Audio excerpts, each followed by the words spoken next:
ये कहानी है आसिफ की। एक दिन आसिफ अपने माँ बाप के साथ किसी शादी में जा रहा था। रात का समय था और जंगल के बीच में अचानक से गाड़ी खराब हो गई।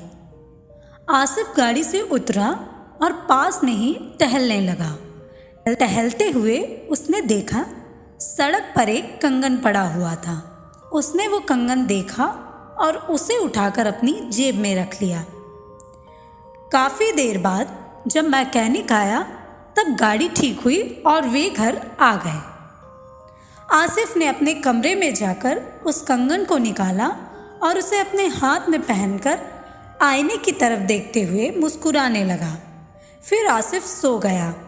अगली सुबह जब आसिफ उठा तो उसने देखा वह कंगन उसके हाथ में नहीं था। उसने जल्दी जल्दी इधर उधर देखा तो कंगन पास की टेबल में रखा हुआ था। आसिफ ने उस कंगन को उठाया और उसे पहन लिया। अब आसिफ का मन लड़कियों की तरह तैयार होने का कर रहा था। उसने जाकर अपनी माँ की अलमारी खोली और उसमें से एक साड़ी निकाली, साथ ही बहुत सारी चूड़ियाँ और एक बड़ी बिंदी।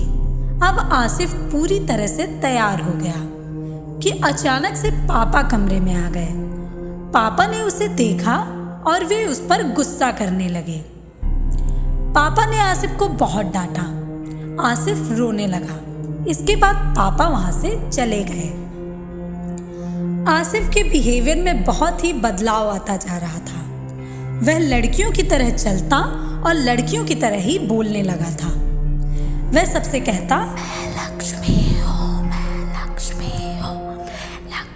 जब माँ और पापा ने उसके इस बदलाव को देखा तब उन्होंने उससे बात करने की कोशिश की, पर आसिफ ने सिर्फ एक बात कही, मैं लक्ष्मी हूँ, लक्ष्मी।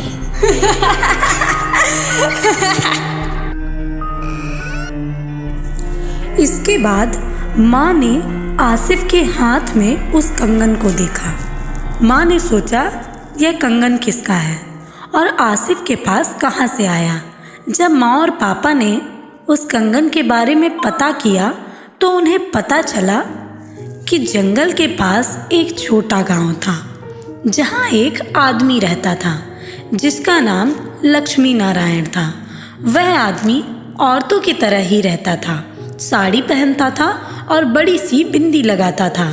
लक्ष्मी नारायण एक लड़के से शादी करना चाहता था, पर गांव वालों को दो लड़कों के बीच का यह संबंध मंजूर नहीं था, जिसकी वजह से एक दिन लड़ाई में लक्ष्मी नारायण को मार डाला गया। वो कंगन लक्ष्मी का ही है और अब लक्ष्मी की आत्मा आसिफ के शरीर में है। माँ और पापा को कुछ समझ नहीं आ रहा था। वे डरे हुए थे।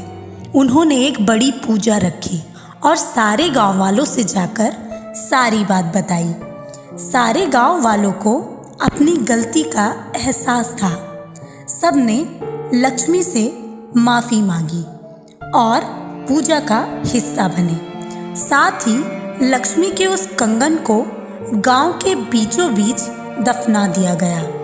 साथ ही उस जगह पर एक पेड़ लगाया गया और सब ने उस पेड़ की सेवा करने का संकल्प लिया।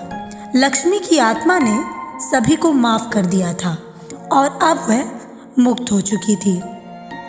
तो इस तरह आज की कहानी में सिर्फ इतना ही। इसके आगे भी ऐसी कहानियाँ देखने के लिए चैनल को सब्सक्राइब करें।